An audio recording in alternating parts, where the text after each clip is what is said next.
হয়েছিল ওই সময় ঈদগাহে এমন সচ্ছলতার পরিবেশ ছিল না। আমরা প্রথমে এই ঈদগাহে অনুদান দিয়ে উপরে স্থানীয় করে স্ট্রাকচার তৈরি করে ঈদের নামাজ প্রথমে সেখান থেকে শুরু হয়। আমি একটা আহ্বান জানিয়েছিলাম ওই সময়, আমি বর্তমান কমিটির কাছে সকলকে অনুরোধ করবো সে আহ্বানটা কার্যকরী করার জন্য। ঈদগাহ ঈদ হল মুসলিম জাহানের একটা সম্মেলন। এই সম্মেলন জুমার দিন একটা ছোটখাটো সম্মেলন, এই হলো বড় সম্মেলন।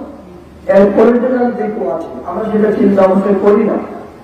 আমার প্রস্তাব ছিল আমরা আশপাশ যে ছোটখাটো ঈদগাহ যেগুলো আছে এই ঈদগাহ গুলোকে বুঝিয়ে আমরা যদি এক ঈদে নামাজ পড়তে পারতাম, যেমন ষোলোদিয়াতে লক্ষ লক্ষ লোকের সমাগম করে, লক্ষ লক্ষ লোকের, কিন্তু তারা করতে পারে, আমরা যেটা করতে পারি না।